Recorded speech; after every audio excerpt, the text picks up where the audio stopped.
Hello and welcome to the therapy show Behind Closed Doors. I'm Kellie Barratt and I'm here with the wonderful Mr. Bob Cooke.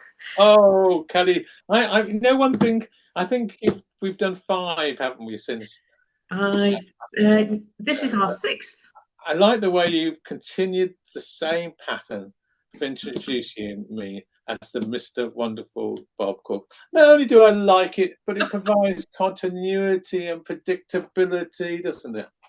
Well, I'm channeling Jackie. She introduced you like that each week. So for 200 podcasts. Fine. So yes, it's good to see you, Bob. And that is a lovely T-shirt. I Oh, thank you. approve. Oh, well, that's it. Kelly, if you improve, I'm sure the listeners now will rush over to my YouTube They just to see will. what the t-shirt looks like. Is this number 206, by the way? 206, Oh, yes. fabulous. Yes. And this title is Choosing Oh, Different Routes in the Therapy Process and Does It Matter? wonderful title again. It And what is. do you think? I have no idea what you're going to say about this. No, but what I do you Yes, think? what do I think? So I was wondering if you were going to talk about the way that we work with the client and say something like it's all grist for the mill. Well, it's interesting because when we're trained, Mm, and I know you trained at the Manchester Institute, so yeah. I know some of the training there. You probably trained, and I'm sure there's at least one module on treatment planning. Yes. I mean, there's lots of ways to talk about it, Yeah. but I always remember when I trained, I trained in TA to start off with. Mm, Now I went on to be an integrative psychotherapist, and I did Gestalt training and a bit of various lots of other things. But I did 17 years mm, at least going to be teaching, supervising transactional analyst, and it took me 7 years to become a clinical transactional analyst. mm. And one of the things about the training back then in 1986, 87, I think, was there was at least two modules on treatment planning. Mm, And, that's the idea that with certain particular adaptations or mm, disorders, there's a particular series of sequences mm. that you might follow. Yeah. And I remember quoting in my exams and essays and case studies, if you like, um, the treatment plan I used. Mm. And did it come from Richard Erskine or did it come from Patricia Clarkson or where did it come from? Mm. And of course, you got extra stars if you made your own up. But I wasn't that original back then. I think I used something called Williams and Williams Brown. and Brown, yeah. And Yeah, Charlotte Sills, she's got one, I yeah. think. So Yeah. people who listen to this podcast may not know those names, of No, course. no. But in their training, Mm, they may or may not have had modules about sequences of the counselling or psychotherapy process overall. I'm not just talking about in a particular session. yeah. So let me just say one treatment plan I was taught right at the beginning, not 80, right at the beginning of my training, is that the first stage or sequence of a psychotherapy process, and I think it'll be the same in a counselling process, Mm, is to work towards a robust working relationship. mm, yes. The second stage, I'm thinking I'm now following some of Richard Erskine's ideas, would be about helping the person make connections and patterns between past and present. Oh, yeah, yeah.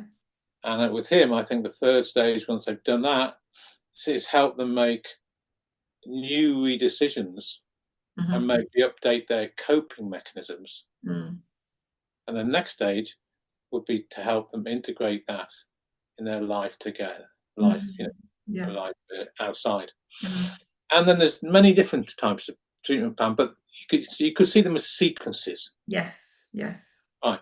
So I was trained in that. I did my case study. I talked about treatment plans, and also there were also other specific sort of ways that you were taught on how to work with different personality adaptations and Mm, mm, particular like schizoids and yeah. paranoids and Mm, borderlines, and we could go on, and certain things that we might follow.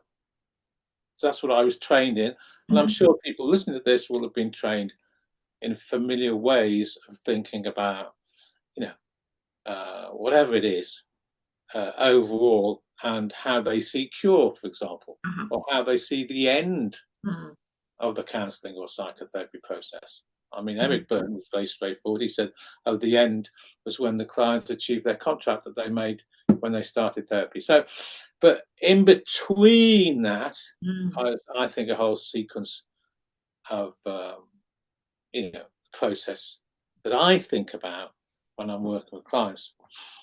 And I think everybody who's trained on counselling and psychotherapy will have some way of thinking about this. Yes, I like the structure of that. So, I've got one of Mo Felton's printouts of how to. Your trainer, teacher, wasn't she? No, she wasn't actually. No, I just met her at conferences. An influential person for you. Yeah. And about it's like a bit of a chart of putting the date when you've reached each stage, because it's very it's soothing. I think when you're learning something like to be a psychotherapist, it's complicated. So having a really structured plan of have we got there? Okay, now we can move on to the next stage is actually really useful. So I think for beginning therapists, often that is a structure that helps them. Yes, something to follow. However, so that I just want to say that in context. The title of the podcast, though, is say it back to me, okay? Choosing different routes in the therapy process, and does it matter? Okay, so that's the way I was trained. Now that's one side of what I'm saying. Yeah. So let's look at another side. Yeah. Where, especially all throughout my training at the same time, and all my advanced training, and especially in integrative psychotherapy, I was taught, always reflected back to me, that following the client and going with where they are is the most important aspect in psychotherapy. Now, put those two views together. Well, you might be a little bit interesting, though, isn't it? It is. A whole process about treatment planning and sequence psychotherapy. At the same time, do we just go nitty-willy where the client goes then? Well, I don't like to. I mean, I like to stay with the client, of course, but I like us to know where we're headed. So I do use a contract, a verbal therapy contract. Now you're talking about transaction analysis here, aren't you? I am, So there'll be a lot of people watching who are not TA based. Yes. Now in transaction analysis, which there's a particular piece of theory I like, which you just alluded to there, is you alluded to contractual theory. Yeah. That states that as a TA therapist, as well as attending to the robust relationship in the first sequence, you also need to know what an agreement, you could call it goal. I mean, everybody calls contract. I think it's the American really word contract. I don't really like it. But we could say goal or agreement about what they want out of psychotherapy and where you're heading. Yeah. I don't know where we're going and the client doesn't know where we're going, then we might not get anywhere. Well, it's different ways to look at it. I mean, from a TA perspective, Eric Byrne, trained, overall contracts. But the next question, which is a very, very big question, Kelly, and you've just talked about it there, or perhaps we could talk about it. And I think if you haven't experienced what I'm going to say, and if the listeners haven't experienced what I'm going to say now, I'll eat my hat. Right? Okay. Many, many, many, many clients come in and say they don't know. They don't know what they want. Therapy. They've come because, I had some today. I've come because I've got a general discomfort in life and I feel I just want to talk about it. Or they say, I've been sent by my brother. Or they'll say, I just don't know why. But it's common to have therapy nowadays. I think it might be useful. Now, as TA therapists, usually, Eric Byrne, and I wasn't trained by Eric Byrne, but I like what he's thinking, would say, right, the therapist needs to be more specific and get down to a contract more than this vague sort of well, I've just come because I've got some discomfort in my life, or I've just come because my brother said it was a good thing, or I've just come because it's popular on television now, so I thought it might be good for me. But in TA, you are encouraged to get specific, achievable goals. That's not necessarily the same in other disciplines, person-centered, for example. Gestalt psych, I think other particular psychotherapy, which don't, well, Gestalt particularly doesn't like contracts or goals, because they say, well, once you tie a client down to a goal or a contract, they'll go underground. And you'll never get to what it's really about. So it's like, it's an interesting one when you talk about contracts, it's like not everybody adheres to that thinking. They might have things like focuses of awareness or congruence or mediancy, different way of languaging things. But it's interesting when a lot of since 1990 at least, we've had what has been called the relational turn. In 1991, there wasn't a focus really on the relationship being the major pivotal factor of a healing process. I'm sure I've learned when he thought of contracts, didn't think about the relationship much. So since about 1990, when the relational turn or the relationship being pivotal to healing has come in, we've had a plinth of books and thinking and training that talks about, well, follow the client where the client is. The relationship between the therapist and client is much more important than perhaps what Byrne talked about. Yes, and I agree. The relationship is really important, vital indeed. But I think I also get a lot of clients that come in and say, I've been going for counselling or therapy, and nothing's changed, and we weren't really going anywhere. Or the counsellor I had one this week, a couple, and he just said they were too fluffy, and which is always interesting, I think, because I think it costs a lot of money, it costs a lot of time. So I think clients want to come in and they want to see change. They do. And if somebody said to me, Bob, you've been around a long, long time. If a beginning therapist, I see lots of people with supervision, so I see beginning therapists. What are their biggest tips you would give to them? I would say, well, what's really important is that you allow your client to have their own opportunity to get to their own truth. Yes, absolutely. Rather than what you think their truth is. Yes. Which might be determined by a certain pathway you think they should follow. In a treatment plan, you mean? In a treatment plan, or yes. Or well, the way you work with obsessive compulsive disorders or traits, you follow their thinking first and this, that, the other. Or how you work with paranoid people, you do. Or how you work withdrawn people, you do. You see? Well, and the problem with that is you may miss the client. You may deny them the opportunity to get to their own truth rather than the one you think they need to get to. Yeah, okay, yeah. So I suppose I've taken that as given, really, that we should always stay with the client and what they're bringing. If you're into treatment plans, you think they should be going a certain way because that's how you work with DID, or that's how you work with ADHD and neurodivergency or whatever, then you might have a whole pre-plan in your head which you want them to get to. Oh no, I don't like the sound of that. No, but I'm saying, then how do you follow all these books then? Say, this is how you do XXX with these particular traits. I guess I probably don't. I'm probably thinking more in terms of decontamination and deconfusion. They're TA words. Yes, they are. So sorry, listeners. Yeah, but so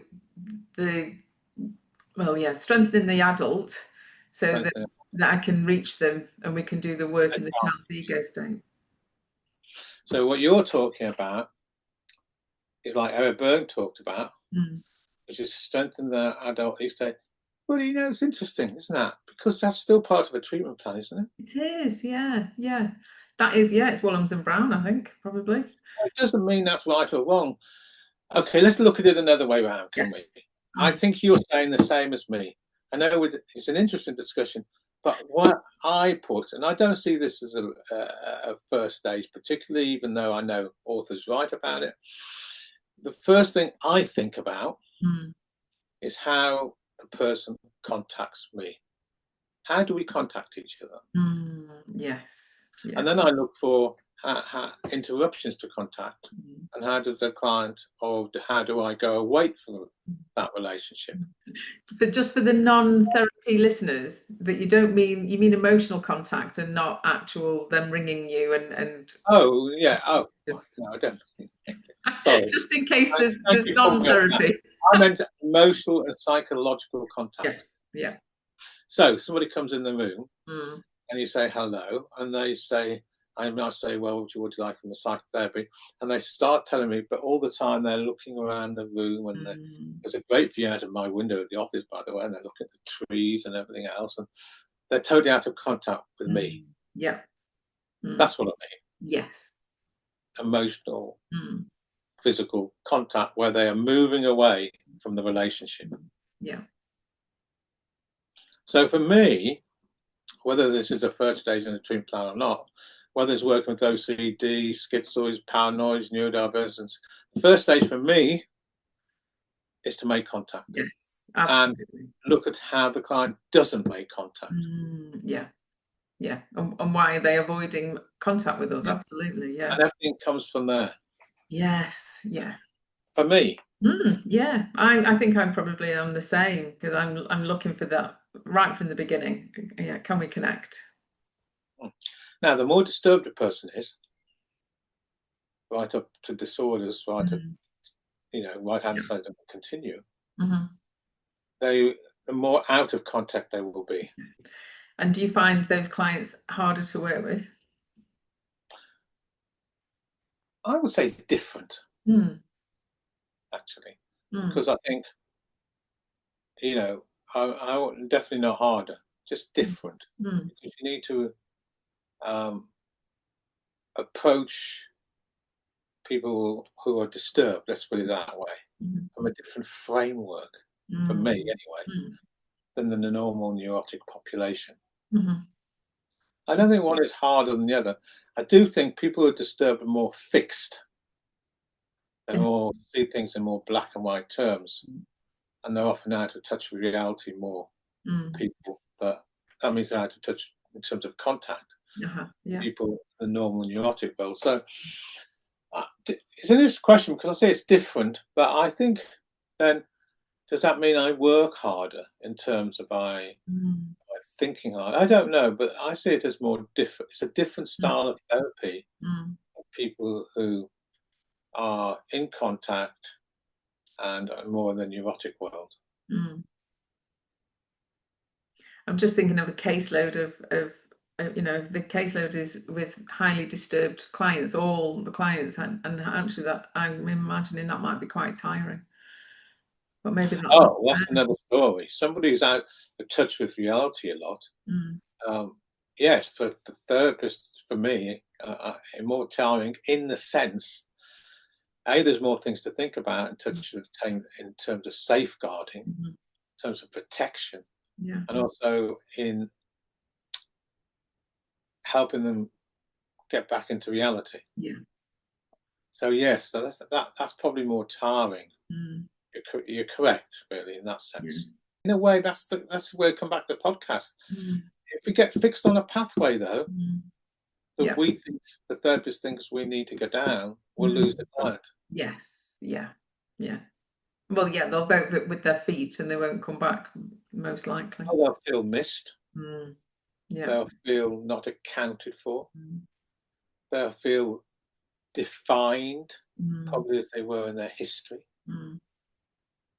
So therapy relationship will probably start off on a not a particularly good footing. And it's hard to get it if you lose it early. It's hard to get it back, isn't it? You mean the relationship? Yeah, yeah. Sometimes the therapy from beginning to end is all about getting the relationship. Yes, yeah. Beginning to end. Mm, Especially with people quite paranoid yes, because yeah. of their big mistrust process. Mm, mm, Often that is the therapy, yes, yeah. to deal with the, don't trust injunctions, Yeah. the suspiciousness, and Mm, the way that people defend, uh, their vulnerable child is to make the other person not okay, or how mm, they want to look at this. So for the therapy might be for the relationship to get to an I'm okay, you're okay status. That could be the therapy. mm. Yes, and that would be difficult to contract for, because the client might not be aware of that. Oh. So yeah, I absolutely agree that that would be wonderful therapy actually, and that's not been contracted. But It comes out of often I think often the path, if you want to use that way, in therapy. Well, actually, I think it always does. So there we are. Well, the type of therapy I think about anyway comes out of the relationship, and it's not foisted on the relationship. yes, You see, the therapists that foist techniques and ways they think they should be going onto the relationship isn't a good way, I don't think. yeah, I agree, and I think that comes with experience. So I think when we're new, we're following the theory, and then over time we learn that actually the relationships are really, really important. Oh. And then we've probably embedded the theory by then, but I agree, the relationship is vital. Placements are so important in training programs Mm. as they start practicing many of the things we're talking about in their placements with their clients. Yeah, I loved my training placement. It was great. Oh. And I had trained as a person-centered counsellor, and they didn't have a facility to provide a low-cost clinic and provide us with placements. Yeah, so it's a really great system at MIP actually, because all that worry of trying to find a placement was removed. So it's a great way to practice. It is. You won't go far wrong if you think about the way forward comes out of the process between the client and the therapist, rather than foisting techniques or pathways onto clients, just because it's in a theory book. Yes. So what's the answer then? So the title is Choosing Different Routes in the Therapy Process, and does it matter? It does matter very much, Mm-hmm. and it needs to come from the process between the client and the therapist, not on what we think they need or textbooks. A response more than an answer. It's just it's a response to the podcast. Yeah, and I think it's a lovely answer actually. Well, I always have learned that there's never rights and wrongs and 100%, but I do think that effective psychotherapy is far more likely to happen if you can, if the way forward, or even if it's going around in circles, comes from the client and yourself, because the going around in circles will reflect something to do with their history. Yes, yeah, it will be paralleling something from their life, won't it? Yeah, great fodder to be working with in the room. Oh, grist to the mill, that's one of my favourite sayings that you know only too well. You'll have to, Jackie, I think, rein me in, but I also have a sort of antenna now when I know, when I think, are we coming up to 30 minutes? Yes, yeah, we absolutely are. You're doing well. Yeah. And I love to do well. I can't believe you've not managed to squeeze all grist to the mill before in this podcast. So, with Jackie, I always say therapy is a process, not an event. Yes. So I do have my favourite sayings that I try and get in.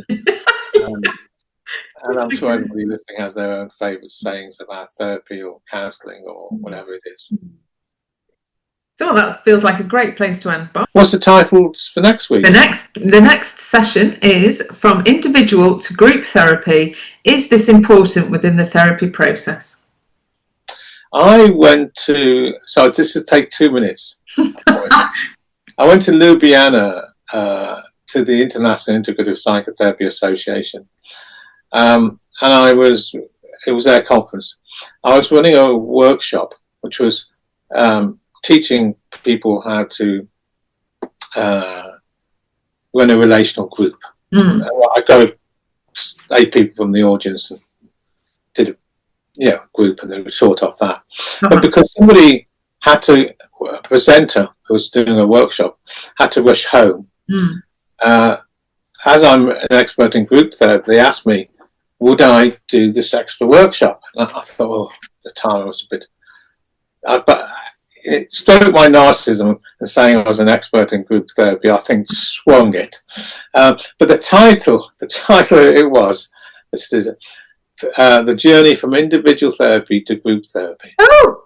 And that was the title of the workshop. And I suspect, but I never got to talk to the presenter, they would probably taught it about their own personal journey from being an individual therapist to a group therapist. So I went and taught that and enjoyed it immensely. So this is a perfect podcast title for me. Yes, and so for the listeners, you're going to have to tell that story again, probably on the next podcast. So, I love telling stories. I can repeat as many as like. I'm sure people listening probably get, oh, Bob said that again. 4 years ago he said that, or 3 years ago. And but anyway, I may actually say this. I may say that again next week. So it's a good reason for people to listen to the next podcast. Yes, and to drum up a bit of interest in group therapy. There's not many group therapists around, I believe. So, yes, bring it on. Well, you're a group therapist. I am. You had your own personal. I did, yeah. I was in a group for years. A great podcast for wonderful discussion, I hope. Yeah, me too. Okay, lovely to see you, Bob. I'll see you next time. Yeah, bye-bye. Bye-bye. You've been listening to The Therapy Show, Behind Closed Doors podcast. We hope you enjoyed the show. Don't forget to subscribe and leave us a review. We'll be back next week with another episode.